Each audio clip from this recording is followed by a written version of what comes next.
You just press play on the Last Breath Huntcast, home of the HUNTROVERSY. We're here to entertain, educate, and engage. And in case you didn't know, you only live once. But if you do it right, once is enough. Don't waste it.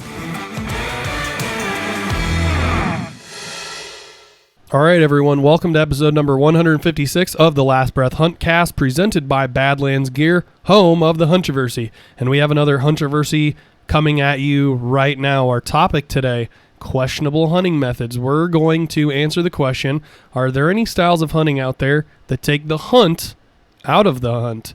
Garrett came up with this idea. We have 7 things jotted down here. Notably, hunting with dogs running, treeing with dogs, hunting over bait, and we have several more past that. But before that, let's get into the people that make this podcast tick. That would be Badlands Gear, our title presenting sponsor. You can check them out at badlandsgear.com, and using the code LASTBREATH22BL30, you can get 30% off your order. I would highly recommend buying the Pyre suit with that code, or maybe their new mid-season suit that they just came out with. So check their website out. They have everything from t-shirts, gaiters, tops, bottoms, anything hunting related, you name it, and it's all covered by their unconditional lifetime warranty. That's why it's some of the best gear on planet Earth. It's because they back the shit out of it, in our opinion. And you know what? I just picked up, you've already had them for a while, the Task Pants. Yep. They're super nice, man. Very nice. They fit well, and like it's like an athletic but comfortable fit, and the material's nice. I mean, the hunting garments are fantastic, but I'm their wear lifestyle wear is just top-notch as well. Yeah. Moultrie Mobile. Check out the new Delta cameras. We have a couple of the Delta bases running right now, and they're actually launching the Edge camera, which has an industry-leading first, which Garrett will tell you about. Yeah, the Edge camera's been out now for a little bit. Launched on the 20th of July. Couple really cool things with it. The 2 big ones that stand out is just the fact that you don't need an SD card. Has all internal and cloud-based memory. It is a solely cellular camera, and also it has the ability to use any network available. So whether it's AT&T or US Cellular, Verizon, or etc., it'll actually ping the strongest signal from the closest tower and should give you much better connectivity if you've had an area like, gosh, I just can't catch enough good signal to maybe get a video out of it or something. This should eliminate that. And it's constantly changing. If a new tower goes up in the area or a new satellite, boom, it automatically switches. So some pretty cool technology coming out of the new Edge camera for sure. Yeah. The Exodus MMT, that is a new carbon triple weave carbon wrapped arrow that Exodus Outdoor Gear has launched about a month and a half ago. You can check them out at exodusoutdoorgear.com. We just got ours ordered the other day. They should be here very soon. Really excited to cut those down, start shooting them. I'm interested to see whether or not they are going to penetrate like my archery targets deeper than my gold tip kinetics. Yeah, I'm interested to see that. I thought it was interesting that it allowed you to choose like brass or aluminum inserts, which is going to affect your FOC. They really have a very in-depth questioning chart. So the cool process about it is that if a guy goes and orders arrows, arrow companies are so confusing. I wish they just have a universal standard, but 300 spine for company X could not be the same for like 300 spine company Y. It's all different. Well, you then have to go to the chart and look at your draw length and your draw weight and your point head and figure out to make sure, is this the right arrow for my setup? Well, the MMT system takes that away. You don't have to question that. You input your data. They send the arrow that you need for your bow. Yeah, the algorithm on their website there, you plug in all your information, takes the guesswork completely away. Yeah. Outdoor Edge, using the code LBTV25, you can get yourself 25% off everything Outdoor Edge site-wide, cutlery related. They will be giving away some stuff at the launch party coming up here. And today actually is Monday, August 8th, so we're officially 11 days out from the launch party. It's coming up pretty quick here, so make sure you run to Easy Living in Milan or Muscatine to Tompkins Taxidermy to pick your tickets up. I've had a lot of people that have since messaged me that are on my will call list, as have all of us, and we're kind of spread out, so we got about 10 days left. Make sure if you need tickets from Cody and Homie, Allie and Logan, Garrett or myself, or Matt and Jesse, that you reach out and we get you on our list, so that way we can get you your tickets at the door when you get up there to the gate. The doors open at 6 o'clock on Friday, August 19th. The beer flows at 6:30. The films roll at 7. Let's see if we can get 2,000 people in that theater. So, again, if you're from out of state or traveling for more than 45 minutes away, just shoot us a message. No need to take up the better part of your weekend day or after work or something, running to get a ticket that we could just hold for you. So, number 156, questionable hunting methods. Are there styles of hunting that take the hunt out of the hunt? You came up with this idea, so our first one, hunting with dogs. Running dogs is the distinction. Number 2 is also with dogs, but it's a different type of function for the dog. So number 1 is hunting with dogs, running around, herding animals, presumably. Hunting, or does that take the hunt out of the hunt a little bit? Man, and this is not to ruffle anybody's feathers. Yeah, we don't have really any experience with any of these, so this is just our opinion. And this one particular is a big part of like European hunting style. Mm-hmm. If you look at Savage came out with an impulse rifle. This rifle was heavily driven by the European hunter. It's a bolt action that's a straight pull bolt action rifle. So that means that you know in standard bolt action you have to turn the bolt up, whether it's like an X bolt that's less than 90 degrees or a Remington 700 that's like 130 degrees. You have to pull it up, pull it back, push it forward, pull it down. Straight pull bolt action rifles, literally the bolt sticks out at about 90 degrees or a little bit lower, and you just pull it straight back, push it straight forward. It's almost like a pump action bolt. It's the best way I can explain it. Yep. And there's a really cool ball bearing system that's pressure activated. When the round goes off, the ball bearings expand so the bolt doesn't fly back and smack you in the face. So under a certain amount of pressure, that bolt face expands, locks it into place, and then with low amounts of pressure, it releases. What I'm getting at is that this impulse rifle was driven for this style of hunting. And this style of hunting is kind of like skeet shooting running animals. So there'll be stations in woodlots or timbers or these hunting preserves that are literally elevated balconies, and they've got a little railing, and typically you'll have the hunter, and then you'll have maybe somebody there to give him ammo or a cameraman or both, and they'll be looking through this large woodlot. And this woodlot has been primarily groomed, lots of giant trees, but plenty of shooting lanes. And not a lot of vegetation. Not a lot of undergrowth. No, it's not like looking through summer honeysuckle in the Midwest, or like oak brush out in Colorado.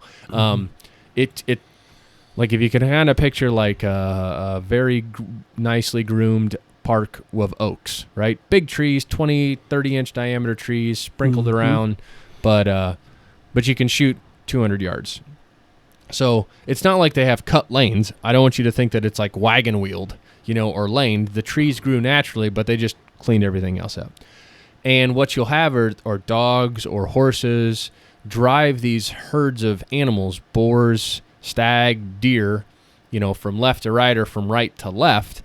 And the object of these hunts is to shoot as many of them as you can, as fast as you can before they run out of sight, And it's just a very, very different style of hunting than what we're used to. Even this doesn't even come close to like a deer drive in the Midwest, where you have blockers and stagers and pushers, This is a guy was planted there and then shoot 10 to 50 animals run by him, and these guys can shoot, man. I'm not kidding. They usually have a red dot on it, and I mean, they'll stone a dozen hogs in these drives, and you're like, oh, that was a good hunt. You're just like, wow. Hey. My knee-jerk reaction is it really isn't hunting. It's pretty cool target practice, but, I don't want to take away from any hunter that's out there, the outdoorsman. That's awesome, but it's just a lot different of the style of hunting that I think us and the Americas do, where it's kind of a one-shot, one kill, and I'm sure they believe in that philosophy. They usually try to shoot them once, but it is, if you look up what I'm talking about, it is chaos. Yeah, it's and it's like all of a sudden they'll be like, oh, I hear them. Oh, yeah, and you hear like dogs barking in the distance, and then the guy will get ready, and then like here comes the very first boar, boom, and he'll shoot it, and then like 3 more come by, and then 5, and then like a freaking gaggle. And again, they're like running from left to right. And then when he starts shooting, they start getting confused, and some of them like stall out, and it's a lot different than our traditional hunt. My personal opinion, I don't know if I consider that hunting. More so skeet shooting, like you said. Yeah. Just with wild animals that Yes. are a little more expensive than clay discs. Yeah. Yeah. Okay, how about treeing game with dogs? So this is real popular hunting method, like out west. I've seen it done on a couple of films that Jason's done with Mountain lions. mountain lions. I think Which the films are really cool. He portrays it in a very cool way. But lots of people do that. Are there any other game that's like treed bear. by dog? Bear? Yep. You What can tree bear. what states are legal to do that? Anywhere that you know of?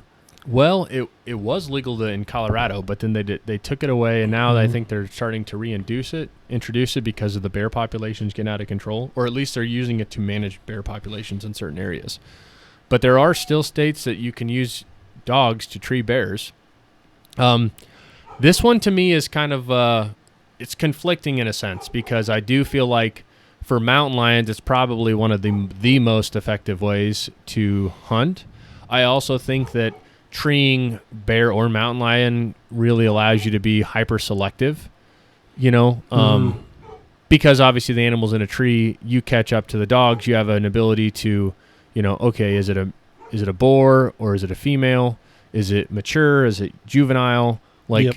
At that point, you dictate whether you're going to kill it or not. It's not a scenario where it's like, they come in, you get 10 seconds to make a decision. Like if you call I wonder in a if cougar. all of these questions are kind of I've been thinking about it since you asked me about this, and I wonder if the question's got to be running through the sportsman or the hunter's mind before they do this, is how much of a chance am I willing to give the animals that I'm hunting? Like I'm looking up the definition of bear hounding right now, and it says hounding is often used to describe the act when hunters use packs of dogs to pursue bears until exhausted, frightened, when they climb a tree and then are shot. Right. That doesn't sound great when you say it out loud. That's the question, right? Are you taking the hunt out of hunting? Yeah. Like there's a lot of states that are getting rid of baiting for bears, which I think baiting for bears is one of the most effective ways to hunt. Mm-hmm. It's you have a very controlled situation. You usually have a pretty easy shot. Like you set yourself up for a good opportunity. Yeah. Close, easy shot. And you still have to go put in the time. Like I think I have heard this though. I will say I have heard this from multiple people that, and this is just in reference to mountain lion hunting, but they said that it's one of the most physically demanding hunts they've been on. I mean, I get that it's late and you're trudging through snow and you're hiking and you got to get there. I understand that, but man, I would question if it's as demanding as like a pack-in elk hunt, where you're putting on 8 miles a day. I've also seen them like a use sheep like hunt. snowmobiles on those type of hunts where they loose the dogs. They have a real nice Garmin tracking collar on the dog with really detailed GPS coordinates. They drive the hunter to the base of the tree, essentially where the mountain lions treed, and then they shoot them with their crossbow or their gun or their bow or whatever. Right. And I'm not... So, interesting. Maybe one day we'll do it and we can see firsthand what we think, but it feels so foreign from the methods that we usually hunt. We're usually calling them in, or we're ambushing them, educatedly trying to ambush them, or we're trying to move and work ourselves into position of a stalk to get an opportunity. Where this, I think the dogs obviously do the lion's share, no pun intended, of the work. I don't know. What do you think? What do you think about treeing? I think that... most of these blur the lines between like ethical and legal. I feel like, if people are using those methods to hunt, it's obviously legal. If they're putting content out on the internet or talking about it on something, it's obviously legal. So I don't fault somebody for hunting something legally. But it's so foreign. I don't know like where I personally ethically sit on it. The animal doesn't seem to have like too much of a chance. Like you're actually quite literally, like if you're treeing an animal with the dog, you're not the hunter. Dog's hunting the animal. Right. They're finding him. They're tracking him. Yep. Treeing it. They're putting him in position. Right. Keeping it there until you get there. Yeah, keeping it there until you get there. You're the executioner. Yep. So Yeah, I guess in that regard, probably not. You're the executioner in regard to that, and in regard to like what you're saying earlier, like you're not finding the animal, you're not setting up a scenario like where you're baiting a bear. You're not influencing that. You're coming to a hunting preserve is what it sounds like to me. You're sitting on your podium, and then here come animals driven by dogs or horseback or whatever through a chute, Right. where they have nowhere else to go. It's a man-made pinch point from which they cannot escape, and you kill as many as you can. So. And that's why I feel like it's legal versus ethical, and I feel like legally all these things that we're talking about are legal, but ethically I just find that if you're going to actually hunt, I expect more than just the trigger pull. Like the word to me implies more than just that, I guess. So. And I think the big argument with this one, especially when it comes to mountain lions, is what other method do you want us to use? Right. You know, how else would you want me to hunt a mountain lion? Yeah. And only shoot the big mature males. It'd be the top 1% of athletically fit people and just hardcore, tough as nails between the ears mentally. So I've watched some videos, and actually one of them was from Colorado, and a guy shot a really nice big cougar, and he started catching some shit, and his response kind of made some sense, and he's like, you can attempt to call them in, he's like, with very low success, and he's like, when you do call them in, your opportunity usually isn't very long, because they're extremely smart and wary. He's like, this is the only way that I can make sure that I harvest the mature toms in the area, which I think legally it's a universal tag, similar to like most bear tags. You can shoot a male or a female because, that's pretty hard to specify them, the two. And, I understand that. So maybe that's their counter argument. Like, I have him pinned, they can't get away, gives me the opportunity to look at it before I harvest it, rather than like I said, calling one in. Like, think of most of our coyote scenarios. Get hectic real quick when they see you, when they run. Yeah, and then you're like, shit. So you shoot them usually when you get your first shot. I don't know. Still, though, it just, man, like you said, when you read it, it just sounds bad. Yeah. So, okay, next one. Packs of dogs until the game is exhausted, frightened to climb a tree. And yeah. Hunting over bait. Yeah, we kind of touched on this. I don't think this one needs to make the list just because it's so widely used, and I think just because you could have a mountain of. We've talked about this before. Just because you can bait in Illinois doesn't mean anybody that goes and slops 50 pounds of corn out can kill a big deer. There's a lot more to it. Yeah, usually like you said, with the bear hunters or people that use bait as part of their arsenal to be successful. I mean, there's a lot of other things that go into play, not just dumping it out and then sitting 20 yards away. Yeah. I feel like baiting gets a bad rep. It gets a bad rap from the people that can't. Yeah. From the Midwest. For all the Midwestern states that can't. Yeah. Yeah, because it's primarily the southern states that can bait, Yep. I guess Iowa can supplemental feed. And I think I know that Ted Nugent was very, very fired up about this. I don't know if Michigan can or can't now. I think they were trying to not make baiting legal. I want to say they can't anymore because of CWD. And he, I agree with him. He's like, do you think deer don't touch noses in the wild? They don't drink from the same puddles in the wild. They don't eat off the same berry bushes in the wild. Like, I get where he's coming from. It's stupid. But anyway, moving on. High fence hunting. I'm just gonna say it. Like I don't. Again, a thing that's legal. I just where I see this coming into play is for the opportunity for the guy that's maybe he wants to harvest an elk or a big deer that you can usually to go on a premium elk hunt like at Sandy Hills. It's a lot of money. It's gonna cost you a lot of money. You're shelling out 5 digits. Yes, and a lot of your high fence hunts for these big deer, big fill in the blank. Elk, or some of the exotics are 5 digits. I think where the biggest argument comes into play is like you've got a guy that's, a hunting lover, right? He's been west 3 times in his life. He's 60 now. He can't go every year. He can't go every decade.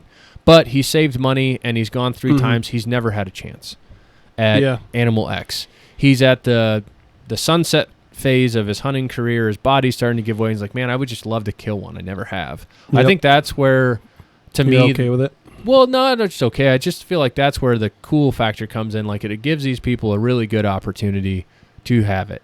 Or like, let's say your bucket list is a kudu, and Ooh, yeah. you can go down That's a to good Texas and kill one for pretty reasonable. You don't have to go through customs and an 18-hour flight there and back, and Salt the animal and get it back in containers Right. and crates and stuff. at the end of the day, it's probably the same amount of money Hmm. or close to than if you were to go all the way to Africa and then bring it all the way back. Like, Yeah. I don't know. High fence just has such a bad denotation to it, and it should. Like some of those enclosures and some of those pens are very small. Some of them are large, but I just, I don't know. It doesn't matter what it is. When you shoot something in high fence, it just doesn't equate to a fair chase, and it never will. I'm looking it up. Double Diamond Outfitters in Texas. Oh, there's tons of them. Let's see. Kudu. $8,000. I'm looking. Kudu hunting in Texas. They're usually like bracketed from size X to size Y. I'm looking for. Oh my God. Ooh. Huh. Holy mother. All right. Let's look it up in Africa. What's the cost in Texas? This particular one, which is huntdoubleddiamond.com. This is the first one I looked up, saw on Google.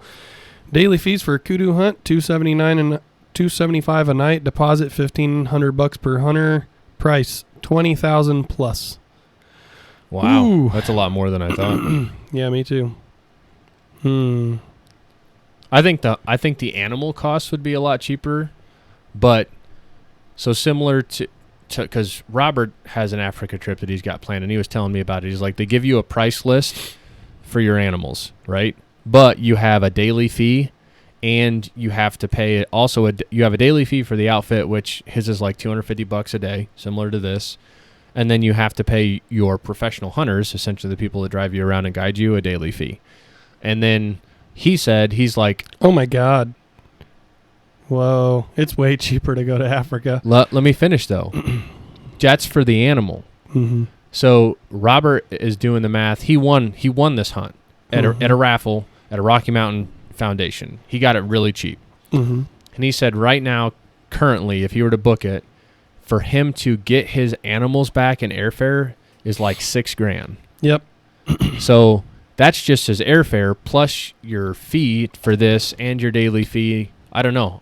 Yeah, from that time that I was planning on going Yes. to Africa with those 5 animals, it was with all the stuff included, and I was gonna split a container with somebody potentially if I was able to shoot something, was gonna be like $8,000. Right. Yep. But that's including the animal and like everything getting backed and all the flights and all the yada yada yada. Because this, it's $380 per day for your hunter that you have to be with. Mm-hmm. At the place. Yep. So let's say you're there for 5 days. We'll round up to 500. That's $2,500. This AfricanHuntingSafaris.com. Greater Kudu, $1,400 for a male.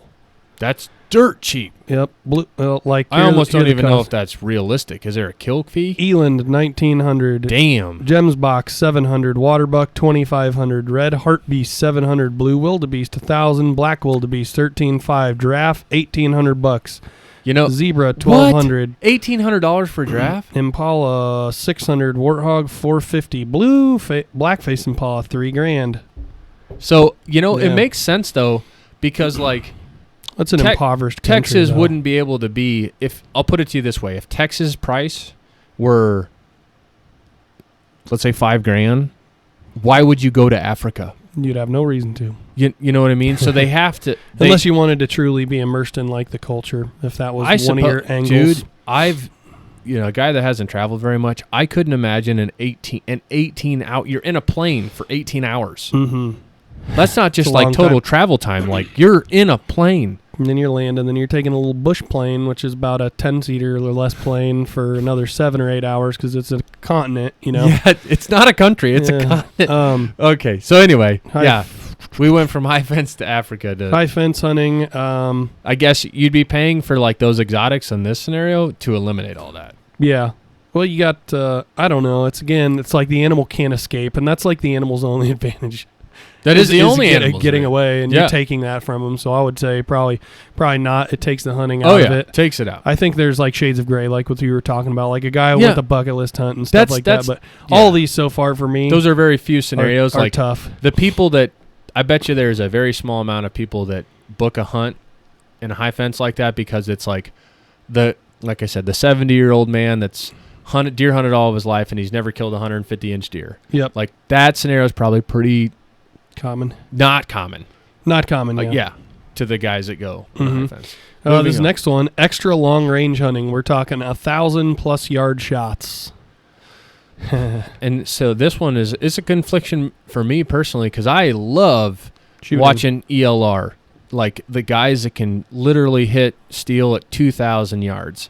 That's awesome, man, because to get into that level of precision and shooting, it's like athletics. You know, there's not everybody that can do it. Does it take a lot of money to build a system to do that? Absolutely. Like a guy can't go out with a Savage Axis 2 and hit steel at 1,000 yards. Probably not. But I will say there are some cool videos floating around where I've seen guys that go to like a farm store and they literally shoot a rifle at 1,000 yards with like $1,000 setup. Mm. It's not every Already. time, but they have done it. Huh, But I feel cool. like the guys that do it every time, like every shot, every time, Yep. I mean, they've got a very nice setup. Like, Yeah. Like 15K. And I think that's the difference right there is like shooting, like extra long range hunting. I would almost call that shooting. It is. Because you've just got instead of a shoot and see or a drum or a steel plate or gong or something, you just have a furry little animal that has literally no idea you're even in the vicinity. No matter how hard you shut your truck door at 2,000, Not reasonably. Yeah, that's the thing. The thing what they gets don't know me that is you're like there. there was a show, I don't even remember it, and it used to be on the Outdoor Channel, and there was these guys that were super, super good shooters. I mean, fantastic. And, multiple episodes I watched them like they'd be watching this herd of animals. It was antelope, and it was elk, and one of them was a mule deer. Three episodes I vividly remember, and they had like a pretty decent pickup truck, a nice one, and like they were watching them from a road with spotting scopes, and like, yep, that's the one. And they're so far away that like they have to double check through the spotting scope that that's the one they want to shoot. Mm-hmm. Like that's how far they are, and they take all their stuff, like they have a shooting mat in the back of their truck, and they lay it all out, and like it's just totally on their time, and they're probably 30 feet from their truck legally. Yeah. And they belly up and take the Wait. shot. It's impressive that the guy can make that shot. It's super, super awesome. Like, I hope that we I have agree guys like that in about our the shot. military. I But- agree with you about the shot. But I don't think there's any really aspect of hunting other than the chance that animal's on ground that you can shoot that far. Mhm. You know what I mean? Yeah. Like, You're just shooting at a stationary, semi-movable target. yeah. I again, the question: are we taking the hunt out of hunting? This scenario, I think we are. It's you're shooting well. You're shooting very well. There's no cat and mouse. It'd be the equivalent of, you're playing chess with a whitetail or checkers or whatever cliche analogy you want to equate it to with a game board. But this would be the equivalent of you and your deer if he was reincarnated as a human playing checkers at a park bench, and 40 yards behind you somebody pulls out a handgun from off the game board and is like, aha, I killed you guys. Right. Like you're not even in the game when you're 1,000+ yard. Right. When you're 2,000 yards away, Like shit, that's a dropping- mile. Yeah. Yeah. Shoot, you could fart out loud and tell as many these dirty guys are jokes as you talking want normal. to. That's what I keep. And then I wish I remembered what show it was, and like I said, smoke shots. They were older guys, but they're just talking normal. They're in blue jeans. It's just it's just like a day at the range, but like you said, instead of shooting a target, they're shooting an animal. Yeah. That's a good question. How about you brought this one up? Any kind of like volume hunting where you like your Argentina dove hunt that you brought up? Yeah, This is a good one. To me, it's the scenario: are you shooting or are you hunting? So, if you guys haven't, you should look up Argentina dove hunts. They're insane. They're as insane to me as like the German and European hunting styles of drive hunting over there. Like the episodes that I've seen, and there is tons of them on YouTube. Same thing with this European stuff. You should look that stuff up. Like, these guys are racking these bolt action guns like it's a pump shotgun. And so, like, you'll have these guys in a, I'm going to air quote, blind right here. They're usually standing up with a couple lawn chairs, and typically their guide will have 2 or 3 guns set up and loaded, and the guy will shoot as doves fly by and, you know, with either extreme regularity, like a dove every 10 seconds, like, or massive clouds of doves, and the guy will hand him a new gun that's completely loaded, and he just pulls up and shoots. And there have been breaks in these shows where the guys are like, we have to stop right now because our guns are overheating. Like, you can see that the wood's burnt on the fore end of this one. Like, my gun's too hot to hold. Like, shooting not boxes, cases of rounds of shells, cases of shells. Most of the episodes that you see, these guys will have a very large pad on their shooting shoulder, just because they're shooting so much 200, 250 rounds or more a day. Like, and there are mountains of doves. I'm not talking like a cooler full of doves, like you and your 5 friends went and got your limit. I'm talking like no exaggeration, a truck bed of doves. Yeah, hundreds and thousands. At what point does that become a hunt into a shoot? Like, Yeah. It's like every 10 seconds, bang, bang, swap out gun, bang, bang, swap out gun. And then the poor guys that got to go pick them all up. Yeah. I don't know. I don't see the hunt in that. I think that would be, you could probably have just as much fun if you had like 6 Alice throwers on each side of you and they just randomly went off. Like shing, shing, shing, shing, shing, shing, shing, shing. Yeah. You know, I mean, you're doing the same thing. Yep. Just not killing something. Animals. Yeah. How about running dogs not in a contained scenario? Like, you know, down south, they have those. There's a couple cutlery companies. I don't know if Outdoor Edge has one or not, but I know Cold Steel used to make one. It's like something about hogs or Hogzilla or Their something. hog And it's knife like or a hog spear. looks like hog a sword. big ass machete that's like pointed, and it's like used a for mini stabbing sword. hogs when your dogs have run a hog to exhaustion, or they've caught it and they've got it on its side, and then you come up and stab it as Stick it's your knee on it. squealing. I don't. Seems kind of, I don't know. Doesn't seem like it. To me, it's the same thing. Like, you know, the dogs are doing the majority of the work. Don't get me wrong, you're going in there for the kill, but I bet if you let the dogs left them there long enough, they'd probably kill it. Probably, you know? yeah. Like, there's even ones where they'll have dogs that run them into exhaustion that are smaller dogs like Hank, and then they'll have their kill dogs that have like body armor on, and it's like this pit bull that you would never want to see in a dark alley, and they let it loose on this, you know, fatigued pig, and it just tears the shit out of it. Yep. Like, Rips its jugular out of its throat. yeah, like I don't know, man. It's a sport. People get into it. I'm sure there's a huge facet of that are like, this is what we do, period, the end, like the equivalent of our whitetail hunting. But I just don't see it. Again, you're taking the hunt, your hunt aspect out of it and putting that into the dog. Like, the dog is doing the hunt. You are not. If you're the guy with the revolver that comes up and ear holes it, or like, you know, you got your pig sticker and you set your knee on it and ram it in the side, like, you killed it, but you didn't hunt it. Yeah. All right. I mean, Yeah. I guess the big question here then is like, are you hunting or are you killing? That's the big question I think that we have here with this Huntroversy. Are you hunting an animal or are you killing an animal? To be a successful hunter, yes, you have to kill, but to be a successful killer, do you have to hunt? No. I don't think so. Right. I would think not. I don't know. I mean, we know people that have done it, and they're like, man, it was crazy and intense. Like, I'm sure it would be. You're like, there's this big-ass animal that you're walking up and literally killing with a knife. Yep. There's few people that have literally killed something with their hands, like something in their hands. Like, I'm sure that's an exhilarating experience. Like, I've killed a few things with my hands and knives being raised on the farm, you know, like over in Alexa's, but that's not very many opportunities. And you're wide-eyed and you're like, holy shit. But but it's not like you snuck up behind it, jumped on its back, stuck it in the neck 3 times, rode it out till it died. Like, you know, that's not how that worked out. Okay. Any others that you can think of here? No, I mean, I think there's some gray areas, like aquatic gray areas, like the fishing, which we don't do much fishing, like, trout lining or bank poling, hand fishing or some that I think about. Bow like fishing?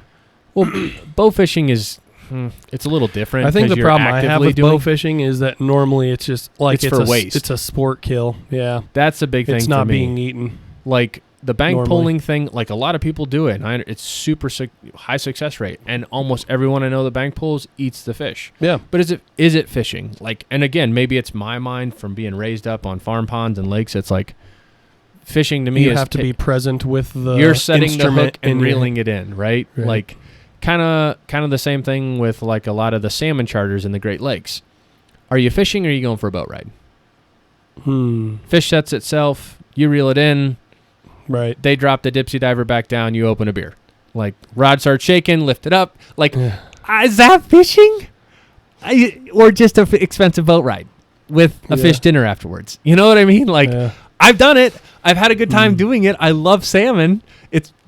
But is it fishing, Same thing with hand fishing. I've done it. You've done it. Matt does it every year. But it's like you have an animal that's instinctively protecting its nest, trapped in a hole. Underwater. Like, well, it's in its element, right? But like, it can't get away. Like, you found it in its hole. Like, you have 2 or 3 guys block. Is it ethical? I don't know. You rip it out. I think the difference with by its head. I think the difference with hand fishing and all the ones that we've talked about so far is you have to have some big ass rocks to go do it. Like, just because you're. I mean, do you think Hannah Barron's got bigger balls than a Navy SEAL or something? I think once you get past the first bite thing, there's too many people that are afraid of like, well, what about a water moccasin or a snapping turtle? It's when you've done it and you kind of learn, like, you're not sticking your feet and hands in random ass holes. Like, when there's a fish in there or there's been a fish in there because it's groomed, right? Like, or some of the people that fish barrels, like, very low chance that in this sunken fish barrel is a snapping turtle. Same thing with like the holes that a lot of people fish. There's always that opportunity, but I just don't think the average Joe like hunter would go and pay like $2,000 to have Matt take him out for the weekend. I think like 1% of people would be interested in doing that are hunters. I think not very to many pay people maybe, would. but we've had tons of people say like, would take me out, I'd love to do it, da da da da, and they all are like scream like a little girl everyone when they get bit for the first time, whether it's a channel cat or a flathead. But Matt can attest to it. But I think you're right. I think that number of people drops a lot when you say come spend money. I think money is a big factor in everything. Like, a lot of people would love to hunt with us, but if we said like, sure, you can hunt with us, $10,000, there'd be a lot less people that want to hunt with us. Right. Here you go hunt all of our farms all fall long. Good luck. We hunt That'd be an interesting- 85 times a year ish for 2 opportunities, 3 if we're very lucky, 4 if we win the lottery. White hot. Yeah. Yeah, it's But we've been getting better. been getting better. We've been hunting less, and that's Yeah. not because we don't like hunting. We've just been more strategic about when we go. Mm-hmm. I don't know. So anyway, if any of you listening hunt by any of these methods or fish, it's just per question. That's it. Shoot me a message on my Instagram and tell me that I'm an idiot and I don't know what I'm talking about, and please enlighten me. That's the question. Are we taking the hunt out of it? Are you shooting or are you just killing? Hunting versus killing, hunting versus trigger man. And I mean, man, this goes on and on and on, right? There's tons of people that butt heads, and at the end of the day, I guess we should all be happy that we're all outdoorsmen. The hunting community is shrinking almost every year, if it isn't going to again, and it's like, I don't know. Maybe we shouldn't do this, but it's a question that I had that I was speculation of. Yeah, that's a good one. It's good to think about stuff like this, I feel like. Yeah, because, man, I mean, dude, we like the Colt crossbow versus compound, rifle versus archery, gun versus archery, and the list goes on and on. There's a lot of different things where people think that because you do it this way doesn't mean you're hunting. And most of the times it's because you're not doing it their way. That's fair. Okay, shoot or pass. This is a good one, this first one. Number 4 buck on the hit list.